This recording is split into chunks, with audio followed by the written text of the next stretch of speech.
बिस्मिल्लाहिर्रहमानिर्रहीम, अस्सलाम वालेकुम। इब्तिदा रब्बुल इज़्ज़त के नाम से जिसने जान दी जहान दिया, और दरूद सलाम मोहम्मद वाले मोहम्मद पर। INN के साथ नासिर नकवी हाज़िर खिदमत है। नाज़रीन किराम, सियासी सूरत हाल भी अपनी जगह है और माशी सूरत हाल भी अपनी जगह है। कोई चीज़ जो है तब्दीली होती हुई नज़र नहीं आ रही, बल्कि सियासत में परेशानियां बढ़ गई हैं और दोनों जानिब से अपोजिशन भी परेशान है और हुकूमत भी परेशान है कि कल क्या होगा। कहने वाले कह रहे हैं कि नवाज शरीफ साहब जल्दी वापस आ जाएंगे और बस इलेक्शन ये होने वाला है और इलेक्शन की डेट आने वाली है और इमरान खान साहब की कोशिशें कामयाब हो जाएंगी और इनको इलेक्शन की डेट देनी पड़ेगी। हुकूमत कहती है कि नहीं, ऐसा कोई चांस नहीं है। मैं आपको बताऊंगा कि एक मुलाकात हुई आसिफ जरदारी साहब की और इमरान खान साहब की। डायरेक्ट नहीं हुई, इनडायरेक्ट मुलाकात हुई, गपशप हुई है, यानी बैकडोर समझ लें इसको। और बैकडोर डिप्लोमेसी के लिए कोशिश की गई है कि मामलात को उलझने से बेहतर है कि सुलझा लिया जाए। ताहम इमरान खान साहब ने बहुत सी शराइत रखी। क्या शराइत रखी और किस तरह ये मामला तय होंगे, तो उसकी बात भी करते हैं। लेकिन पहले आपसे गुजारिश कि INN को सब्सक्राइब करें, लाइक करें और घंटी का बटन दबाना ना भूलें। पहली बात यह है कि नवाज शरीफ आ रहे हैं कि नहीं आ रहे हैं। तो ख़बर यह है कि नवाज शरीफ अभी नहीं आ रहे, बल्कि अब तो मोनस इलाही भी वापस नहीं आ रहे। वो भी स्पेन में मौज मस्ती कर रहे हैं, मुलाकातें कर रहे हैं लोगों से, गुजरात के लोगों से मिल रहे हैं, वहाँ बैठ गए। तो लोग सोच रहे हैं कि मोनस इलाही जो ये कहते हैं कि मैं इमरान खान का बड़ा हिमायती हूँ, तो ये इस मौके पर वो क्यों चले गए और वहाँ से ट्वीट करके सिर्फ हौसला दे रहे हैं इमरान खान को, जबकि इस वक्त इमरान खान के लिए ज़रूरी है कि उनके साथ कंधे से कंधा मिलाया जाए। गुज़श्ता रोज़ मैंने आपसे कहा था कि चंद घंटों बाद, ये चंद घंटों में मुलाकात होने वाली है परवेज़ इलाही की और इमरान खान की। वो नहीं हो सकी। क्यों नहीं हो सकी कि परवेज़ इलाही साहब नंबर टंगन इस्लामाबाद चले गए जनाब। उत्थे तुहानूं पता नवा आर्मी चीफ आ गया तो ज़ाहिर होती तकरीब सी होती जाना सी। बाकी वज़राए आला भी वहाँ आए हुए थे, लिहाजा वो पीछे कैसे रह सकते थे, वो भी वहाँ चले गए। अब बातें क्या हैं? दो बातें तो अटल हैं कि इमरान खान पीछे हटने को तैयार नहीं। जो उन्होंने मुलाकात में शराइत दी हैं, वो शराइत ये हैं कि जनाब मुझे फेस सेविंग दी जाए, फिर बैठ के बात की जा सकती है। मामला जो हैं, जो हमला हुआ था उन पर, उसकी तहकीकात जो है गैर जानिबदाराना कराई जाए, और दूसरे मामला जो उसमें भी बहुत सी चीज़ें सामने आई कि ये भी किया जाए, वो भी किया जाए। जितनी चीज़ें की हैं, फिर उन्होंने कहा बैठ के तय कर लेते हैं कि डेट क्या होगी। तो वज़ीर आज़म शहबाज शरीफ ने रब्ता किया नवाज शरीफ साहब से और उन्होंने कहा नहीं भाई नहीं, बलो ये काम नहीं होना। यानी बाबूजी ने साफ इनकार कर दिया शहबाज शरीफ साहब को कि जरदारी साहब ना, अफ़ाम व तफ़हीम अपनी जगह, लेकिन जो ये करना चाहते हैं इनको करके देख लेना चाहिए। चंद दिन की बात है, अब कह रहे हैं कि मामला जो हैं वो बड़े करीब आ गए हैं और उसमें फ़ैसला होने वाला है। तो फ़ैसला क्या होगा? फ़ैसला यही है कि इमरान साहब अपनी जगह डट गए हैं और दूसरी जानिब नवाज शरीफ साहब अकड़ गए हैं। यानी ज़िद्दों की लड़ाई शुरू हो गई है, सियासत पीछे रह गई है, ज़िद्द आमने सामने आ गई है दोनों जानिब से। और ज़िद्द में यही है कि इलेक्शन वक्त पे होंगे और दूसरी तरफ इलेक्शन पहले होने चाहिए और उनकी कुछ शराइत हैं जिन्हें मान लिया जाए। हुकूमत अगर मान ले तो फिर वो बात आगे करने को तैयार हैं। उनको बहुत से मशवरे दिए गए, बहुत से लोगों ने मशवरे दिए। अब कहते हैं कि परवेज़ इलाही साहब भी जो है वो भी उनको मशवरा देने के मूड में हैं। मैंने कल भी कहा था, लेकिन अभी ये नहीं पता ये मशवरा वो कब देंगे। ताहम पहली बात जो है वो ये है कि 29 नवंबर गुजर गई, 29 नवंबर गुजर गई, नए आर्मी चीफ आ गए और उसके बाद जो सोशल मीडिया पर जब तोपों का रुख खुला है अपना कमर जावेद बाजवा पर, कमर जावेद बाजवा कह चुके हैं कि हमने गलतियाँ की हैं। कुछ ऐसा हो जाता है, गलती किसी से भी हो सकती है, लेकिन लोग मुतमईन नहीं हैं। यानी लोग से मुराद वो है कि जो उनके मुखालफिन थे, जिनको उन्होंने पाल पोस के जवान किया था, वो अब इतने जवान हो गए कि जैसे एक बाप के सामने औलाद सामने खड़ी हो जाए तो वो क्या करे, वो सब्र कर सकता है।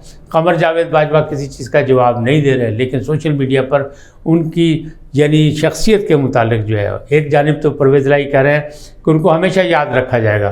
क्यों? कि उन्होंने इमरानी हुकूमत में जो मुआशी बहरान था उसके ख़ात्मे के लिए चीन, अमरीका, मुत्तहिदा अरब अमारात और सऊदी अरब सब जगह दौरे भी किए और वहाँ से पैसे भी लाए। लेकिन दूसरी जानिब ये कहा जा रहा है कि नहीं, उन्होंने तो कुछ नहीं किया। इसको कहते हैं एहसान फरामोशी। हज़रत अली का कौल है कि जिस पर एहसान करो उसके शर से बचो। मुझे लगता है बाजवा साहब शर से नहीं बच सके, हालांकि वो सिपा सालार थे, लेकिन मैं ये नहीं कहूँगा कि वो डरपोक थे, घबरा गए, बैकफुट खेल गए इसलिए वो नहीं बच सके। मैं ये कहूँगा कि सब्र और इस्तिकामत के वो एक निशान थे। सिपा सालार जो है वो सब्र और इस्तिकामत का होता है, उससे फैसले सोच समझ के करने थे, मसलहत पसंदी इज्तिमाई मुफाद पे उसकी होती है।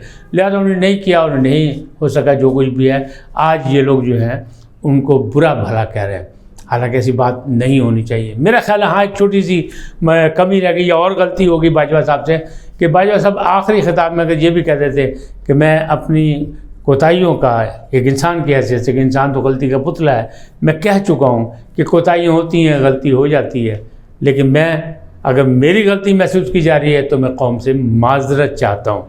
कौम से माजरत में कोई हर्ज नहीं था, इज्तिमाई माजरत में कोई बात नहीं थी। अगर वो कर लेते हैं तो शायद ये जो हंगामा आ रहा है, अब शुरू हुई है सोशल मीडिया में, ये कम हो जाती, लेकिन ऐसा नहीं हुआ। अब एहसान फरामोशी चल रही है। जिनको उन्हें पाला पोसा लाए, जिस पर इल्ज़ाम बर्दाश्त किए इन्हीं लोगों के जो अपोजिशन में थे, जो उनको सेलेक्टर्स भी कहते थे, उनको कोच भी कहते थे, आज वो लोग जो हैं वो इक़्तिदार में हैं, तो दूसरी पार्टी जो उनसे नाराज़ है कि जनाब सानू बचाया क्यों नहीं, सानू ग्राउंड के बीच छड़ के दौड़ गए हो तुसी। तो वो ये कह रहे नहीं वो दौड़ने वाला है, ये नहीं कह रहा कि जिसने इफ़ाए अहद नहीं किया, जिसने कोई काम नहीं किया, जिसने नालायकियाँ की, जिसने कोताहियाँ की, तमाम तर तैयारियों के बावजूद उसकी गलती है। वो कह रहे जो पीछे हट गया, जिसने हमारा साथ नहीं दिया, वो डर गया या जो भी हो गया वो गलत है, वो बेवफा है। तो वफा और बेवफा की लड़ाई जो है वो जारी है। फिर इसके साथ ही अगर एक और चीज़ देखें कि जैसे ही 29 नवंबर गुजरी, हुकूमत ने एक वफ्द भेजा, बड़ा आला सतह का वफ्द भेजा, बड़े बड़े लोग गए उसमें, और उन्हें जाके आज़म नज़ीर तारड़ साबिक़ जो वज़ीर क़ानून थे उनको वापस आने की मतलब दावत दे दी कि कैबिनेट में वापस आ जाएं। आप सोचिए क्या वक्त आ गया है कि हुकूमत में 13 जमातें मिल के इत्तेहाद में हैं और इत्तेहादियों के पास एक वज़ीर क़ानून नसीब नहीं हुआ कि उन्हें आज़म नज़ीर तारड़ साहब को रिक्वेस्ट करके दोबारा लाना पड़ा। अच्छा ये ऐसी बात नहीं है, पसे पर्दा कहानी कुछ और है। पसे पर्दा वो ये देख रहे हैं कि क्या इस तब्दीली से क्या जो बाजवा साहब जो चले गए और अब नए आर्मी चीफ आ गए, तो क्या फ़ौज कोई रिएक्ट करती है? क्यों? उन पर इल्ज़ाम क्या था? उन पर इल्ज़ाम ये था कि लाहौर में आसमा जहांगीर के हवाले से जो तकरीब हुई थी उसमें फ़ौज के ख़िलाफ़ बहुत सी बातें की गई थी, बुरा भला बोला गया था। तो उस पर बिलावल भुट्टो ज़रदारी ने तो माज़रत कर ली थी कि हाँ मुझे कुछ बोलना चाहिए था, मुझे कुछ कहना चाहिए था, मैंने नहीं किया, और शायद उसे बच्चा देख के माफ़ भी कर दिया गया कि वो बहुत अभी छोटे हैं, नए आने वालों में से हैं, तो उनका लिहाज हो गया। लेकिन आज़म नज़ीर तारड़ को सिर्फ इसी बात पे इस्तीफ़ा देना पड़ गया वजारत से कि उन्होंने कहा नहीं मुझे छोड़ देनी चाहिए, साइड पे चले जाने चाहिए। हालांकि वो ये भी कह रहे थे कि मुझे इख्तिलाफ भी है हुकूमत से कि कुछ चीज़ें ऐसी हो रही हैं जो नहीं होनी चाहिए, लेकिन मैंने चूँकि पार्टी के मुताबिक पार्टी ने मुझे सेनेटर बनाया, पार्टी ने मुझे इज़्ज़त दी, तो मैंने पार्टी का लिहाज किया, अब मैं उसे छोड़ रहा हूँ। लेकिन अब क्या ज़रूरत पड़ गई कि अब उनको क्यों लाया? अब ये टेस्ट केस बना के, मुझे लगता है, ये मेरा ख्याल है कि उन्हें टेस्ट केस बना के लाया गया वापस काबीना में कि फ़ौज जो है उस पर रिएक्शन देती है कि नहीं देती। रिएक्शन देगी तो कोई और बात, अगर रिएक्शन नहीं होगी फिर मौज मस्ती चलती रहेगी कि ठीक है सब अच्छा है। अब ये मामला ऐसे चल रहे हैं। इसी तरह जो है ये मामला जो हैं सीधे सीधे हैं कि अब जो है मामला अभी सीधे करने पड़ेंगे।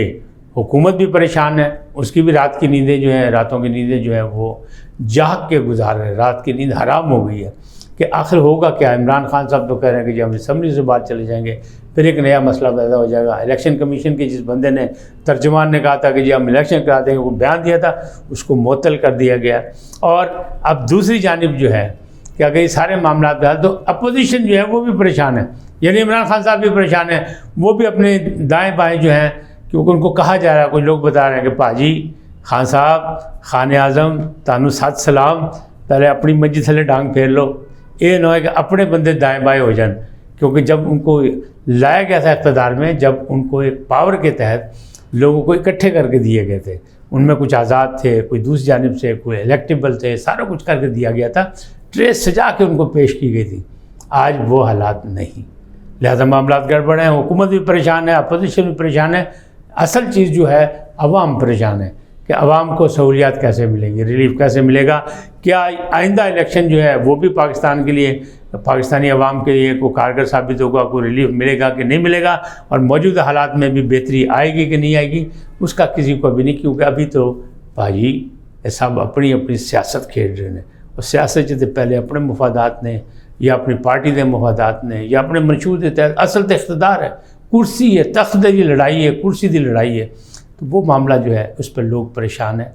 लोगों का भी सोचना चाहिए। आज इतना ही, फिर मिलेंगे नए उन्वान के साथ, नए मौज़ूआत के साथ, नए तबसरों के साथ। आपसे जाते जाते एक ही दरख्वास्त कि INN को सब्सक्राइब करें, लाइक करें, घंटी का बटन दबाना ना भूलें और अपनी कीमती राय का इजहार भी करें अपनी शख्सियत के मुताबिक।